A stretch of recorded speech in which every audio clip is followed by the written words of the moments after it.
స్వామి, అరిషడ్ వర్గాల్ని జయించలేక చాలామంది రాక్షసులుగా మారుతున్నారు. ఇప్పుడు ఉన్న పరిస్థితుల్లో మనం చూస్తున్నాం, ఇప్పుడు ఎంత విపరీతమైన ధోరణులు మనుషుల్లో చూస్తున్నామో, ఇది యుగాంతం అంటారా లేక యుగ ధర్మం అంటారా? ఏం చెప్తారు మీరు? ఇది యుగ ధర్మము. యుగాంతానికి నిదర్శనం. యుగ అంతం ఇప్పుడు కాదు.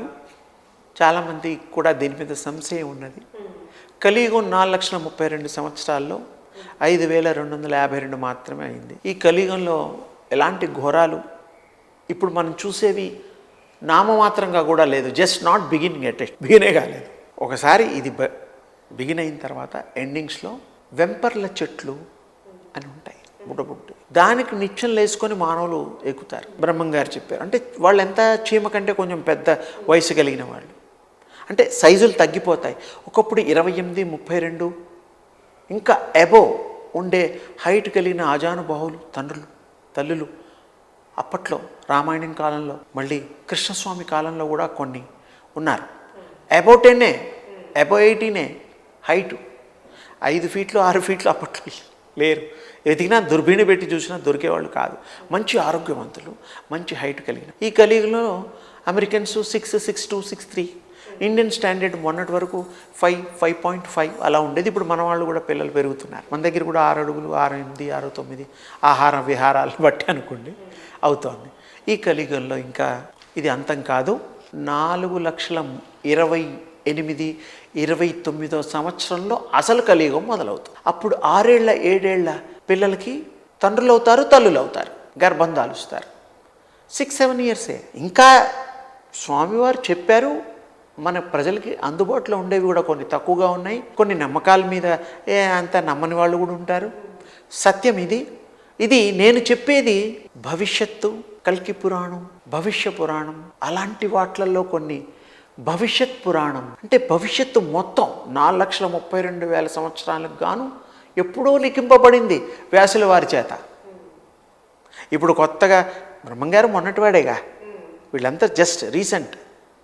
ఆయన ఎప్పుడో రాసేశాడు. 5,000 సంవత్సరాల క్రితమే 4,32,000 సంవత్సరాల క్రితం రాసేశాడు. అంటే మొత్తం పీరియడ్ అన్నీ కూడాను సంస్కృతంలో ఉన్నాయి.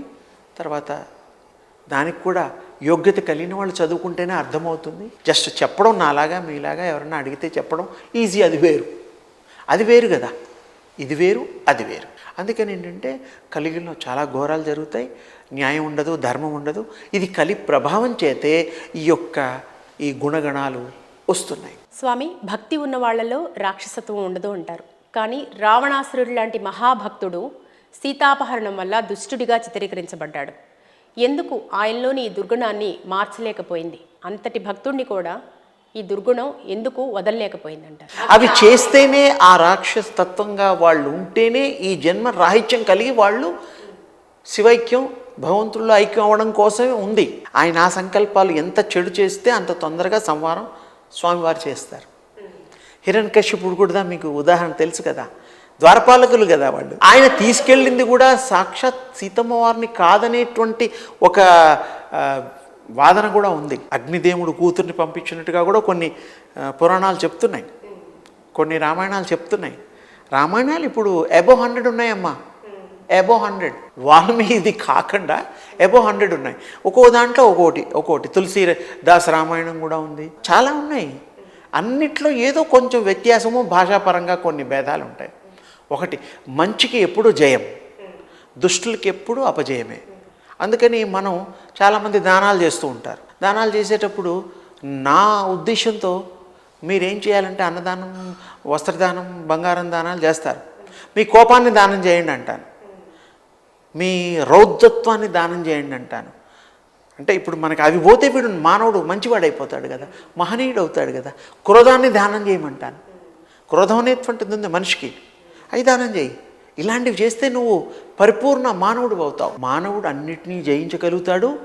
మానవుడు చాలా తెలివితేటలు కలిగిన వాడు, మహనీయుడు, మహిమాన్వితుడు.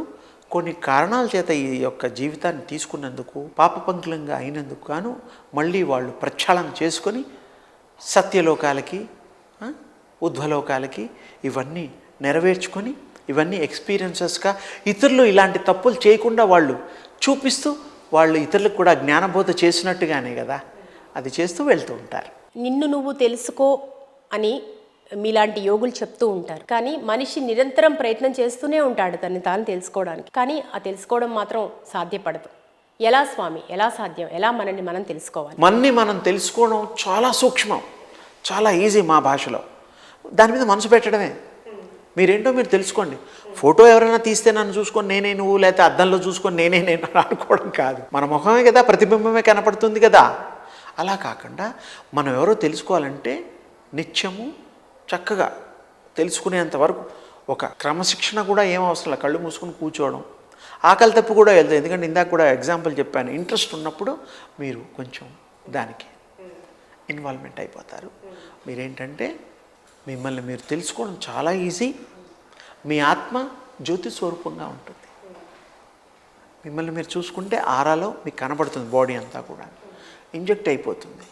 దాన్ని స్వీకరించండి, దాన్ని మీలో మిళితం చేసుకోండి. మీకు జ్ఞానం వస్తుంది. ఈ యొక్క బ్యాడ్ థాట్స్ పోతాయి, మంచి థాట్స్ తప్ప వేరే రావు. ఆరోగ్యం వస్తుంది, ఐశ్వర్యం వస్తుంది. ఇతరులకి మంచి చెబితే వాడు వింటాడు.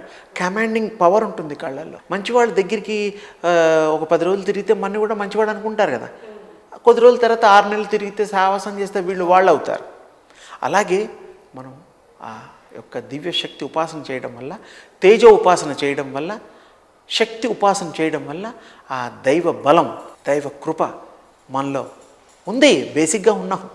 అది పెంపొందించి పెద్దదై అనంతంగా అయి మనం ఇతరులకి సహాయపడడానికి, మనం సహాయం చేసుకోవడానికి విశేషంగా మనకి అది కాపాడబడుతుంది. మనకి ఉన్నత శిఖరాలకి నడిపించగలుగుతుంది.